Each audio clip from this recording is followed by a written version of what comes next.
you know about this.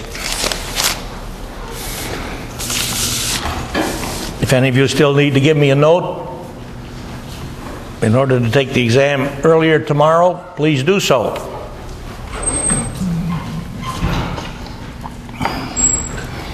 For those of you who have given me a note, I shall expect to see you at the time slot which you indicated.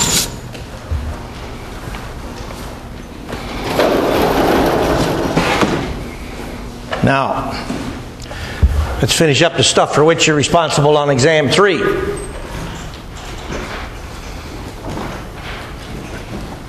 How do we rationalize strengths of Bronsted-Lowry acids? By paying attention to assessment of the effective negative charge density of the conjugate base of these acids. Now, one remark, if you've noticed in the notes on page 2337, 2/3 of the way down the page, we will look at the analysis of the Bronsted-Lowry acidity of hydrated metal ions. We'll do that on Friday.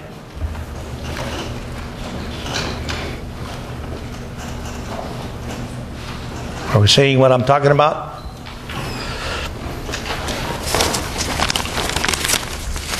Notes, chapter 23, page 37, page 2337. Any questions regarding that, we'll ask later on the final.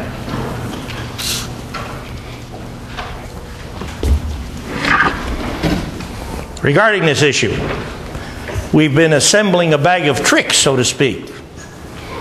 We've been making a list of the considerations which apply to this. Which of these considerations will you apply when your job is to rationalize the strength of a Bronsted-Lowry acid in terms of assessment of the effective negative charge density of its conjugate base? That's where the decision making comes in. You have no choice but to look at the species in question, the acid in question, write the Lewis structure for its conjugate base, and then see which of these factors apply. In many cases, it'll be more than one. We started with charge to size ratio, which allowed us to rationalize differences in acid strengths, for example, for the halogen acids, HF, HCl, what have you. Then we looked at electronegativity, which allowed us to rationalize the difference in strengths between hydrogen acids derived from neighboring elements in a given period, like HF, H2O, ammonia. Induction, issue we're talking about yesterday in discussion class. I hope you were there.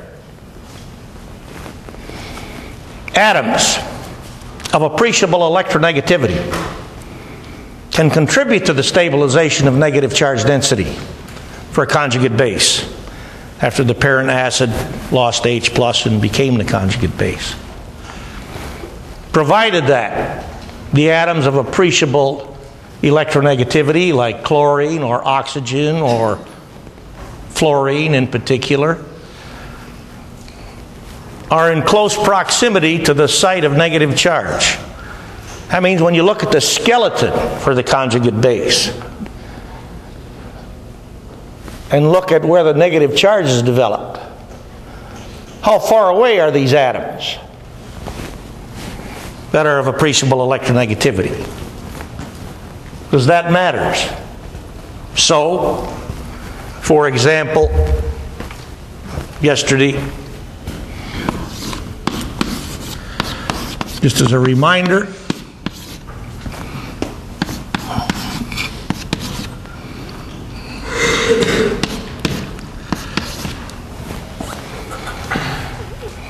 the H plus was here. This is trichloroacetic acid. I've not sketched in all the non-bonding electron pairs on the peripheral atoms. you recognized.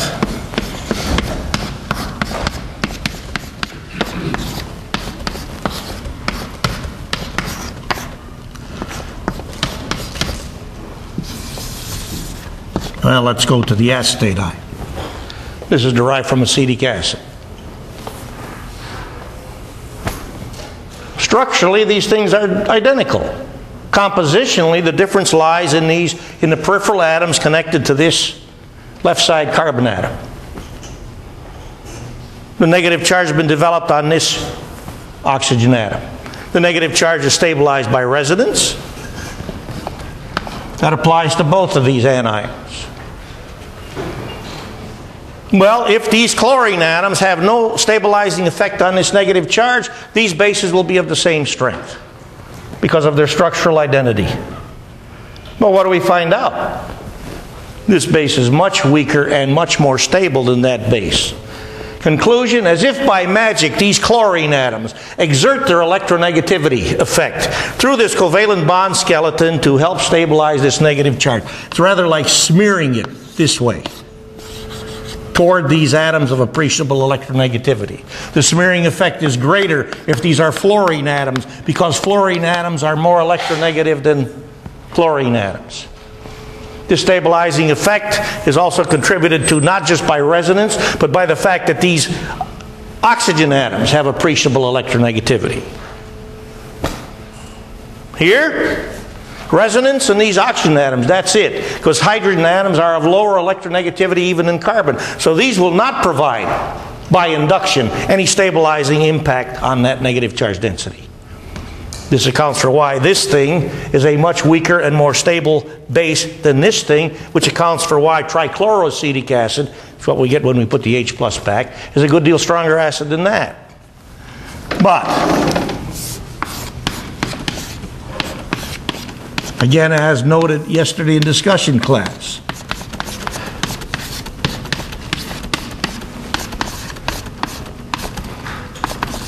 if you go to trichloropropionic acid, I don't care about the name, structure's what counts. We're here, there's a CH2 group as part of the skeleton of this anion, which is a larger species than this anion. Well, if these chlorine atoms can still pull on this negative charge by induction as effectively as these chlorine atoms, you'd smear this negative charge over a larger surface. If that were true, this base would be even more stable than this base, because you would have smeared the negative charge over a larger surface. Would have been like charge to size ratio. But what are the facts? This base is a good deal weaker than this base. Pardon me, stronger. This base is a good deal stronger than this base. So here we're not getting much inductive stabilization of the negative charge by the chlorine atoms because they're too far away. One more atom in here. That's all it was needed. So you can count how far away can these atoms be in order to provide effective stabilization of negative charge by induction. Well, here's the negative charge. 1, 2, 3.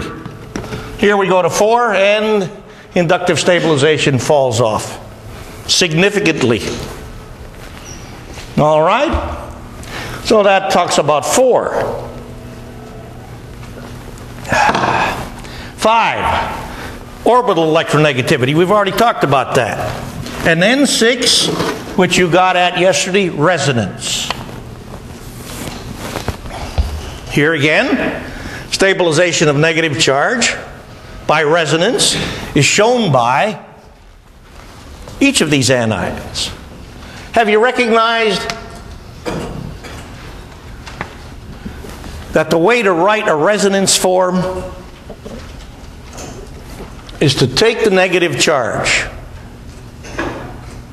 or pardon me, the atom which bears the negative charge, and take one of the non-bonding pairs and advance it to bonding status. What's that mean? All right?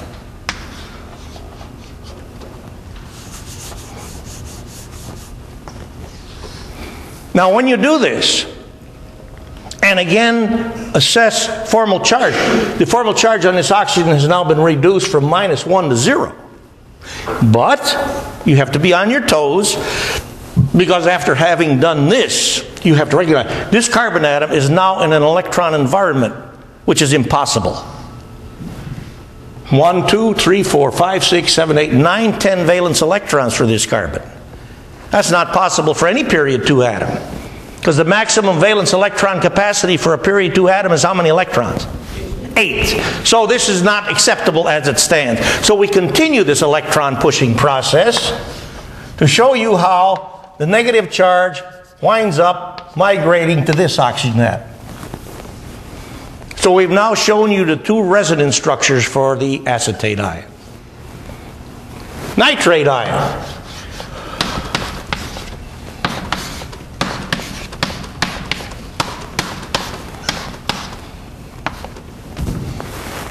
One of the resonance structures shows the double bond up here at high noon position. Another resonance structure, the double bond, is shown by the picture we draw to be over here at 4 o'clock and the remaining one over here at 8 o'clock. So that's 3 resonance structures. Question: nitrate ion versus acetate ion. By resonance, which of these ions stabilizes negative charge density more effectively? Nitrate or acetate? Nitrate. Why? More resonance structures. More resonance structures, accounting for the fact that with nitrate ion, you're spreading the minus charge over 1, 2, 3, 4 atoms. Here, 1, 2, 3 atoms. So you're diluting the negative charge more effectively. The more resonance structures, the more resonance stabilization. And always keep in mind that this picture for nitrate ion, like this picture for acetate ion, are these true replications of the valence electron structure for either of these ions? No. Because the true carbon-oxygen bond length strength for acetate ion is a bond which is shorter and stronger than the carbon-oxygen single bond, but longer and weaker than the carbon-oxygen double bond. Bond order 1.5. Because these carbon-oxygen bonds are equal in length and strength. Now then, here, bond order 4/3. All the NO bonds are equal in length and strength for the nitrate ion. Well, let's turn nitrate ion back into the parent nitric acid molecule. Does resonance also apply to the parent acid? Yes or no? Yes. Is resonance as significant for the parent acid as it is for nitrate ion? No. And if I can take a photograph of this, the acetic acid molecule, the nitric acid molecule, what will I find out about this NO bond length strength compared to these two? This NO bond is weaker and longer. These NO bonds now have a bond order of 3/2. They're equal in length and strength. They're each shorter and stronger than an NO single bond, longer and weaker NO double bond. But this thing is a formal NO double bond. It's as if it was magic. You take away H+, you go back to the nitrate, and all of a sudden the bonds are all equal in length and strength. Just like that.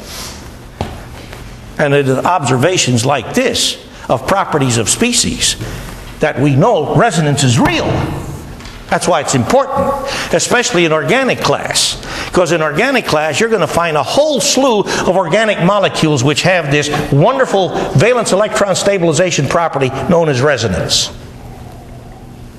And those organic molecules which do the best job of this are said to be aromatic. Did you hear that word yesterday?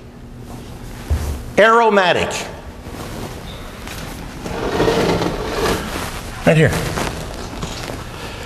Now, interestingly enough, as you probably might guess, aromatic was given to these molecules long time ago because of their aroma. But aromatic no longer has any meaning with respect to aroma. Aromatic now in organic chemistry class is a term applied to species which have very effective resonance stabilization of pi electron density. Notice that this resonance business always involves pi bonds and pi electrons.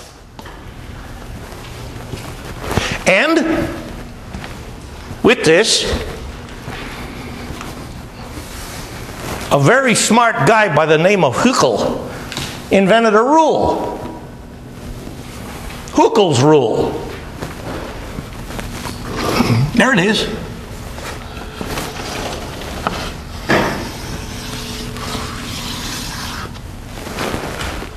Any molecule whose valence electron structure fits this rule is aromatic. Now, in order to then apply this rule, you have to know what values N can assume. What values can N assume? Positive integers. 0 or any positive integer. And in the main, this rule will apply to cyclic organic molecules. We'll show you an example in a moment. Some of you looked at this yesterday in discussion class, and I hope all of you remember that I asked you about this ring a while ago. Now we're going to look at it again. In any case, Huckel's rule says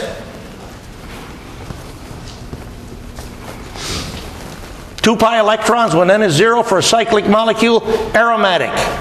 N is 1, 6 pi electrons. That corresponds to benzene, which is rather considered the parent molecule of resonance, because organic chemists long ago realized that this benzene has got some pretty unusual properties, like stability above and beyond that what you would normally expect.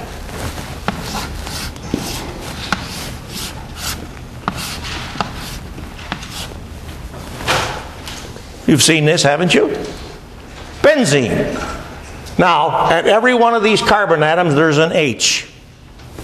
The organic people don't even bother with this, because after a while, you'll realize that what this is a line formula for benzene, which is a cyclic molecule. There's a line formula for N-butane. How many carbons? 1, 2, 3, 4. And whenever we write these line formulas like this, what will always be connected to the carbon atoms unless otherwise indicated? Hydrogens. This is CH3, CH2, CH2, CH3. That's it. It's simple. It's something you haven't seen before. But you're going to do this all the time in organic class.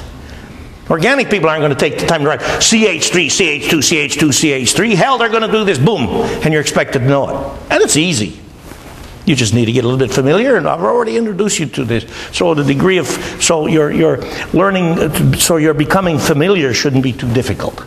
All right, back to benzene. The best Lewis picture we can write is this, or this electron pair here goes here, this goes here, this goes here, and that gives us this. Those are the two resonance forms, okay? But take note, with these resonance forms, you're smearing this pi electron density over 1, 2, 3, 4, 5, 6 carbon atoms, so this is pretty stable by resonance. Now then, what does the picture suggest? This is when chemists started to realize resonance was real. The picture suggests that a benzene molecule is a composite of 3 carbon-carbon double bonds and 3 carbon-carbon single bonds. You agree? That's what the picture suggests? Alternating. Double, single, double, single, double, single.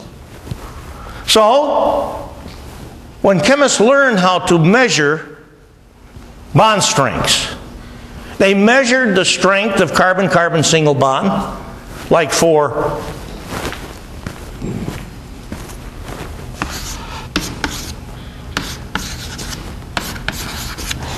this simple molecule, the ethane molecule, and they measured the strength of carbon-carbon double bonds.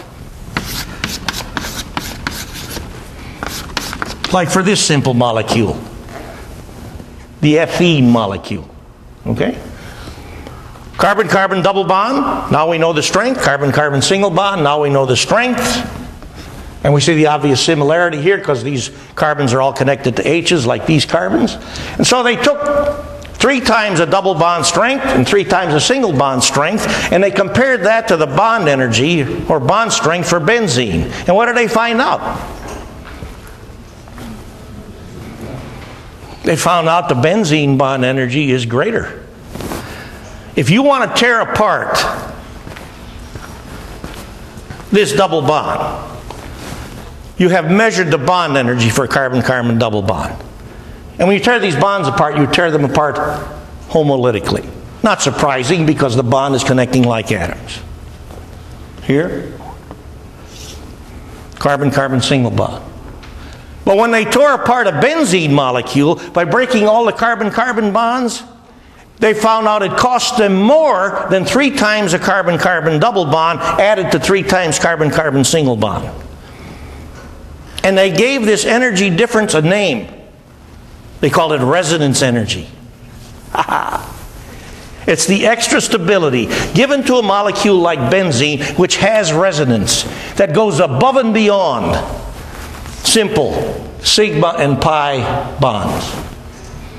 So that gives you an idea, at least in brief, of the origin of this term aromatic. Now then,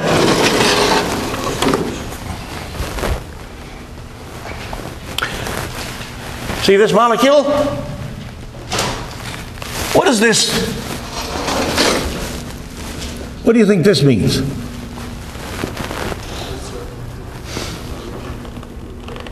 What do you think this notation means? It's a ring. This N is covalently connected to this C. Lewis structure. Come on, right now for this on your paper. Let's go quick.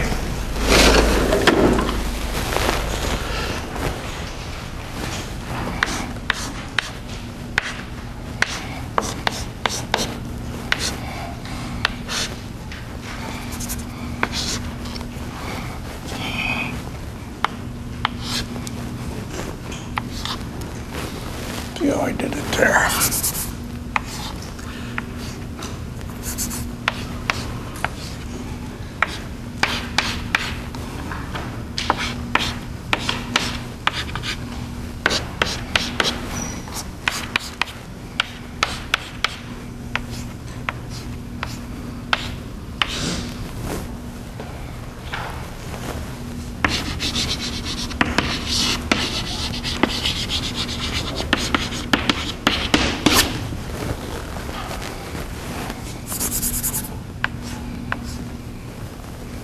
Where have you seen this ring before? Or when have you seen this ring before? Or have you no recollection of seeing this ring before? Better not say yes to that.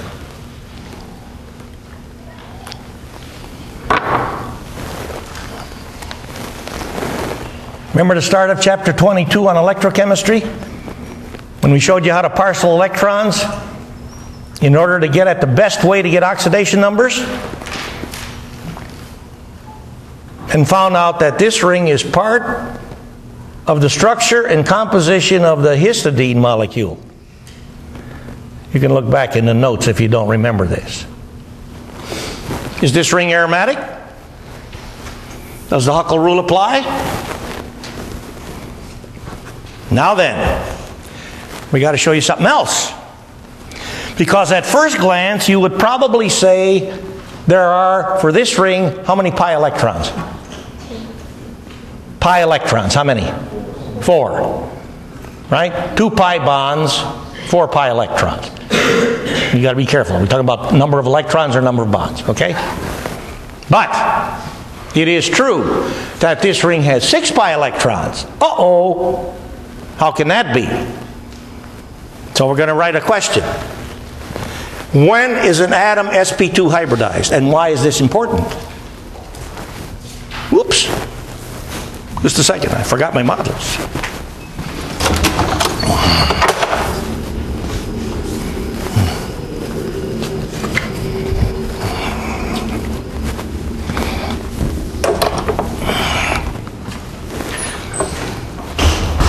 So keep that in mind.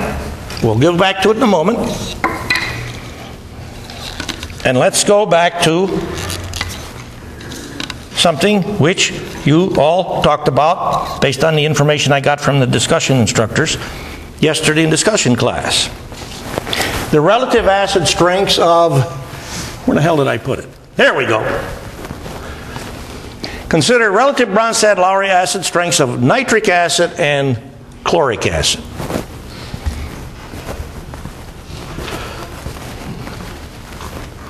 Well, we got the nitrate ion over here, so I'll let that be.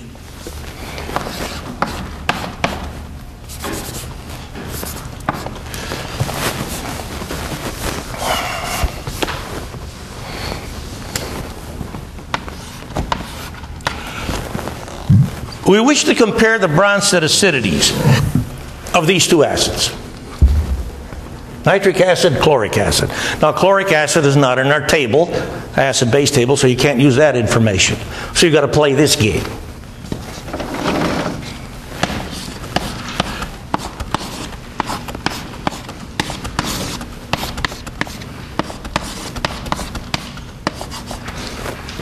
And at first glance, you will likely write a Lewis structure, Lewis picture for the conjugate base of chloric acid as I have just written on the board. Keep in mind, when you want to write Lewis structures, the first thing you got to do is count electrons. If your picture doesn't have the right number of electrons, I don't give a damn what else you do with it, it can't be right. And in writing this Lewis structure, what do we see? Each is a 4-atom species.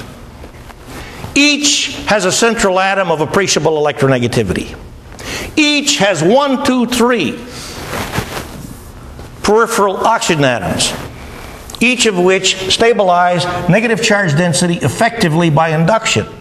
More so than chlorine and nitrogen, because oxygen is the second most electronegative atom in the periodic system. Remember, it's a lot of fun to talk about electronegativity. Okay, so far? And this is a larger species. Why is that true?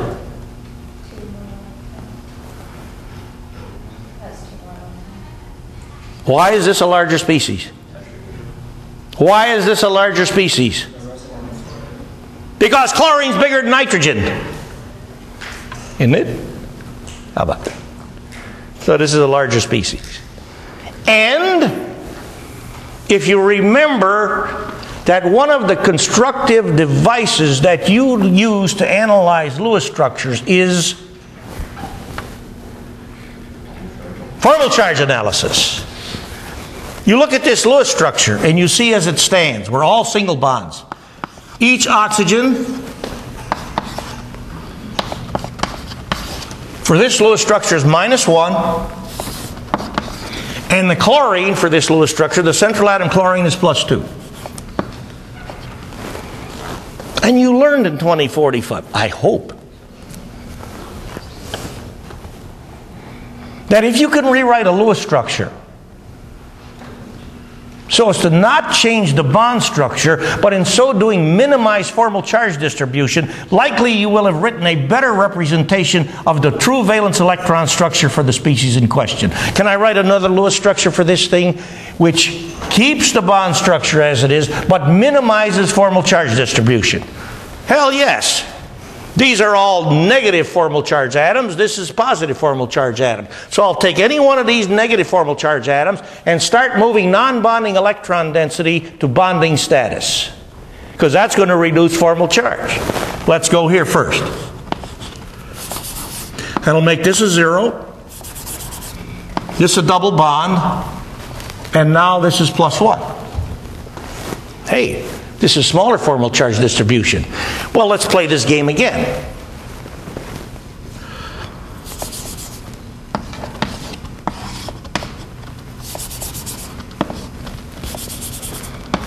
Now I've got a Lewis structure which has only got 1 unit of minus charge. Is this Lewis structure within the rules? Have I violated any rules regarding writing Lewis structures or valence electron capacities for atoms by turning my chloride ion Lewis structure into this thing? Is this an acceptable Lewis structure for chloride ion? Yes or no? You bet it is. Because chlorine's a period 3 atom. I can have as many as 9 valence electron pairs in the valence environment of a period 3 atom. Because when I get to period 3 atoms, beside 3s and 3p sublevel, what else have I got? 3d. I don't have that for period 2, but you got that for period 3. So period 2 atoms limited to 8 valence electrons in the valence structure, but not period 3 atoms. So, if this be true, then I'm recognizing that like nitrate ion, what also is a property of chloride ion? Resonance. Well then, as things stand, resonance for both, 4-atom composition, 3 peripheral oxygen atoms, each has a total charge of -1, and this is a larger species. So if I put all these factors together, I'm going to conclude that with this, I'm really spreading the minus charge over a somewhat larger structure, and that dilutes the minus charge more, with all the other factors so far considered being equal. So I'm going to bet, so far, that this thing is the more stable base, which means this is a stronger acid than this. And then I go to the laboratory and I make measurements, and I find out that nitric acid is a lot stronger acid than chloric acid, and I say, what the hell's going on here? That's the way I operate in the lab. When something comes across that I haven't thought about before, what the hell is this? And I'm happy about this. This is good. You're not depressed. You're excited. Something more to learn. That's why science is grand. You're learning all the time.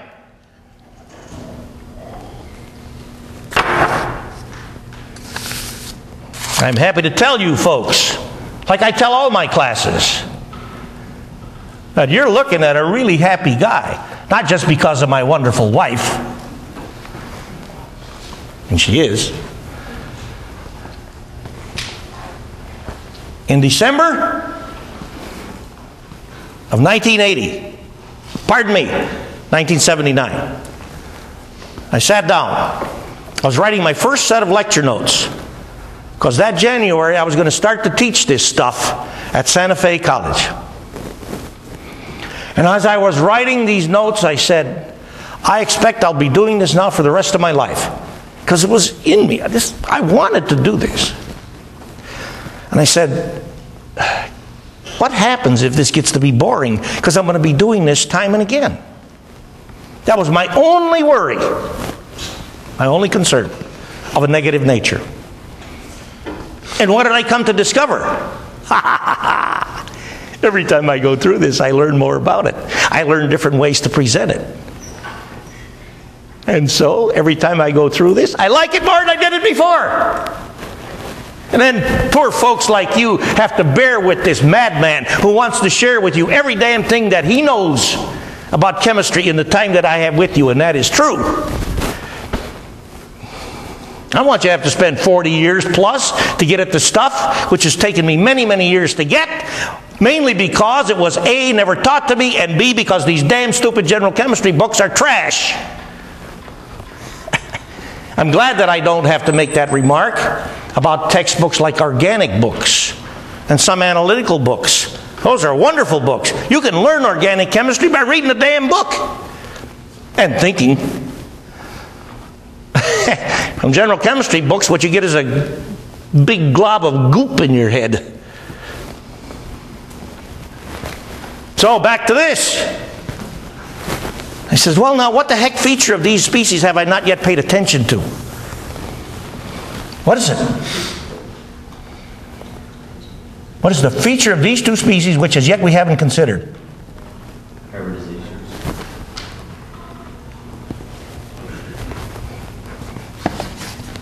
What is it?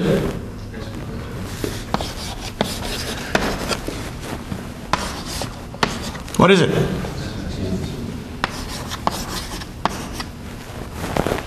That leads to shape. How do these compare shape-wise?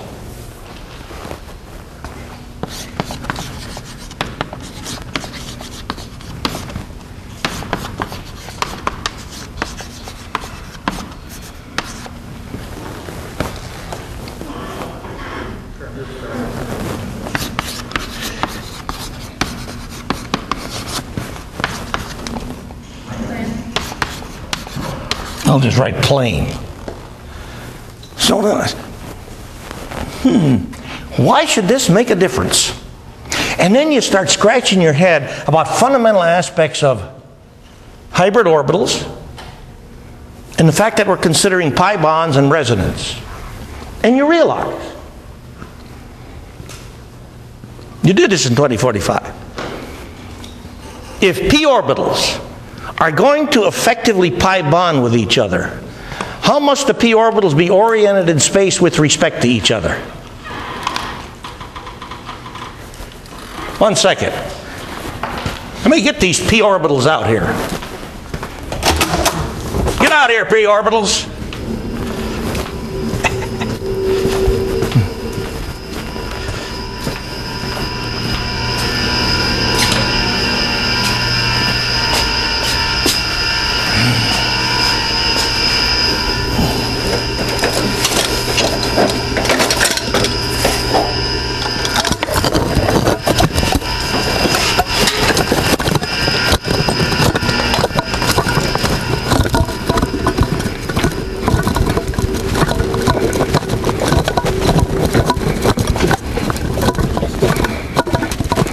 P orbital said this d orbital is their buddy. So about this d orbital too.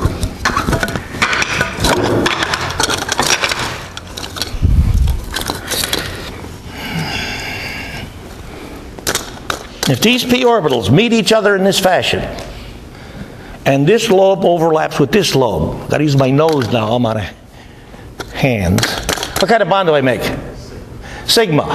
What's the principal feature from an overlap standpoint of a sigma bond? You did this in 2045. From an overlap standpoint, what's the principal feature, characteristic of a sigma bond? One overlap region. Now then, pi bond. Two overlap regions, right? You see that d orbital? If this d orbital meets another d orbital just like it that's coming this way, how many overlap regions will I get? That's called a delta bond. How about that? Let's not bother with delta bonds now. But what I have to realize is for these p orbitals to make this pi bond overlap effective and the pi bond strong, they can't be like this. They have to have the lobes mutually parallel, right? Then I get effective overlap. So I go back to the shape of these things. I brought this thing out to show you that d orbitals can also make pi bonds, like this. See? How about that? And I said, if I make a model of the nitrate ion, here's what I get. Because this thing is planar. Central nitrogen atom is sp2 hybridized. How are the peripheral oxygen atoms hybridized? Keep that on hold for a moment. But I recognize pi bond character at every NO bond site. And I can't make pi bonds with s orbitals. Right? I need p orbitals. And for period 2 atoms, that's it. It has to be p orbitals. Don't have any d orbitals. So when I look at the planar geometry of nitrate ion, and I recognize that the p orbitals and pi bonds will all be perpendicular to this picture, because this is the sigma system. Sigma bond, sigma bond, sigma bond. Pi system here, here, here, here. I said, my golly, these p orbital lobes are all, because this thing is planar, they're all mutually parallel, which means I get very effective orbital overlap among and between all the p orbitals used to make the pi system for nitrate ion. And I said, gee, since orbital overlap means a lot, the greater the degree of overlap, the stronger the bond. I say, well, what about this chlorate ion? This thing is trigonal pyramidal. So I take this model apart. I know that trigonal pyramidal derives from tetrahedral geometry.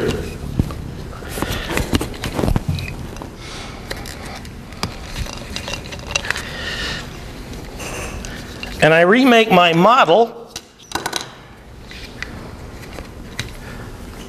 for a trigonal pyramidal species. And I said, I don't give a damn how these p orbital lobes on the peripheral oxygen atoms orient themselves in space. They cannot be mutually parallel. They cannot be mutually parallel with each other. They cannot be mutually parallel with any p orbital or d orbital on the central atom that could be used for pi bond formation. So I cannot get nearly as effective orbital overlap. Conclusion?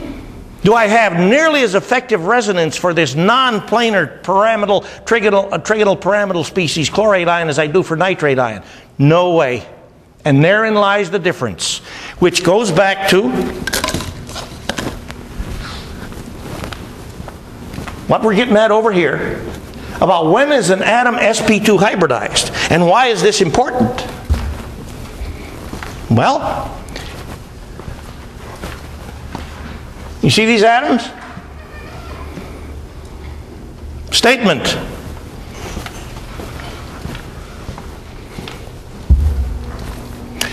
When is an atom, or question, when is an atom sp2 hybridized? All right? Atom is sp2 if it has, now let's put it, has 3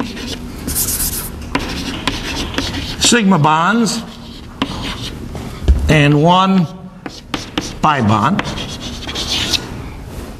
Like, for example, these carbons, 1, 2, 3 sigma bonds and 1 pi bond. Or it has, let me write this, make sure I get this right here. Oh yeah. 2 sigma bonds and 1 pi bond. And 1 NBP. What's NBP? Non-bonding pair. Okay. Or, and here's the remaining thing that we need to know. Okay. Let me put this down so yeah. Has 1 or more NBPs and is bonded to an sp2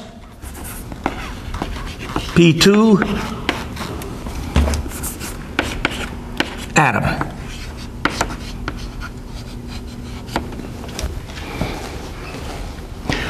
Three sigma bonds and a pi bond. Let's look at our ring.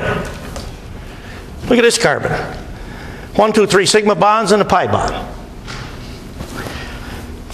2 sigma bonds and 1 pi bond and 1 NBP.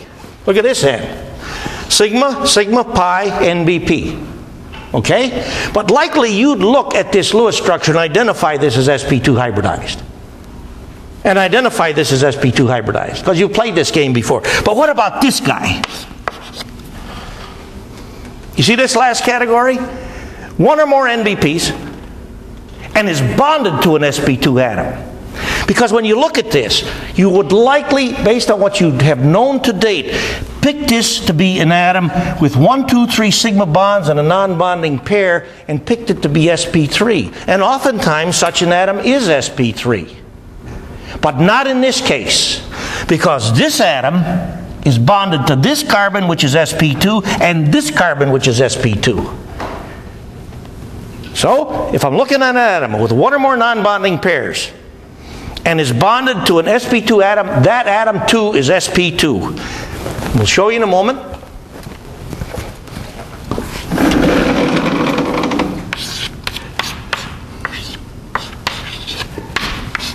Here's the basic structure of an organic molecule that's an ether.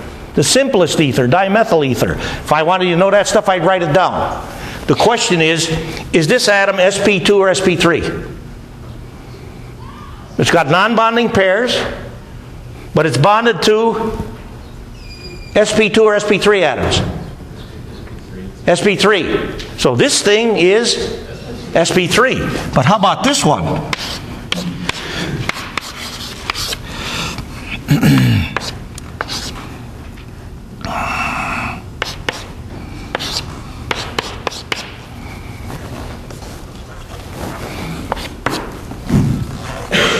sp3. What about this one? sp2. So what's this one? sp2. How about that?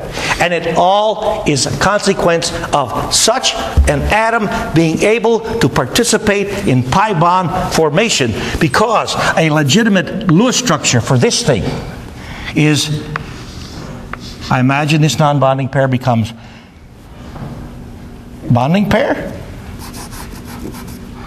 Okay, which will put a minus charge here and a plus charge here. And that's not a violation, because these plus minus are not separated. There's not an intermediate atom between them, which is zero formal charge. And then I can keep going with this. This goes back to here. Well, I'll let you play with the Lewis pictures, but I think you can see the idea, because I want to get at this one last question for this thing. We now know 1, 2, whoops, 3, 4, 5, 6 pi electrons. Because this electron pair is really a pi electron pair. We've shown you why. Because it can participate in resonance. It can go this way or this way. Okay? You can play with the resonance structures. But look at these two nitrogen atoms. They each have non-bonding electron density. How do they compare as Bronsted bases? N atoms as Bl bases for this thing.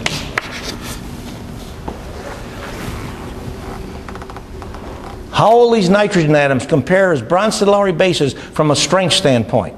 If H plus approaches this, we know, for example, if H plus approaches ammonia, H plus can bond readily with ammonia and make the ammonium ion, right?